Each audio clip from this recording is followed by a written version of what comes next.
Thank you, Mayor Cohn. I'm here to talk about the legacy of Rachel Carson. I'm glad to have the opportunity to honor Rachel during her centennial year. Rachel Carson taught me the most important lesson of my life, that our health is intimately connected and dependent on the quality of our environment. Rachel Carson was not really an environmentalist. In truth, she was an ecologist. She understood our world as our life support system, and that contaminating our air, our water, and our food was a violation of human rights. Rachel Carson had the courage, the confidence, the reverence for life, and that sense of responsibility to speak out during a time when there was widespread pesticide use and environmental degradation.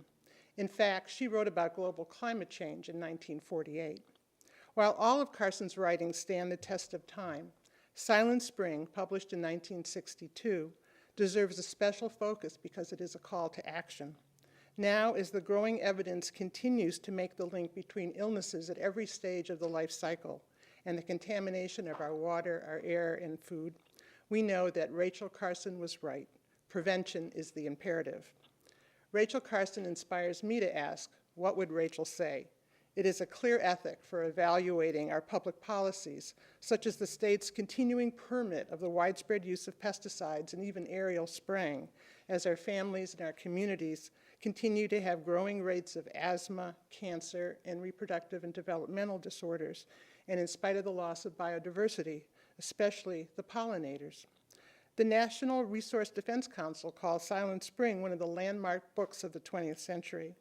It points out how Rachel Carson faced overwhelming illness and adversity, and in spite of an orchestrated chemical industry campaign to discredit her work, she rose like a gladiator, motivated by her unabashed love of nature and sense of responsibility. Thanks to Rachel, an enlightened public and their legislators eventually created the U.S. Environmental Protection Agency, the Clean Water Act, and the Clean Air Act. Rachel inspires us to think of ourselves not as whistleblowers or canaries in the mine, but as guardians, steadfast sentries and defenders at the gates of our community. Thanks to Rachel, we can see ourselves as sentinel lions, that universal symbol of protection at the entrance of cities and buildings and bridges, guarding the treasures of community. In remembering Rachel, we can work to foster a culture of sentinel lions who, like Rachel Carson, is motivated to take responsibility for the health of their communities and to work for sustained political and cultural change to make public health a priority.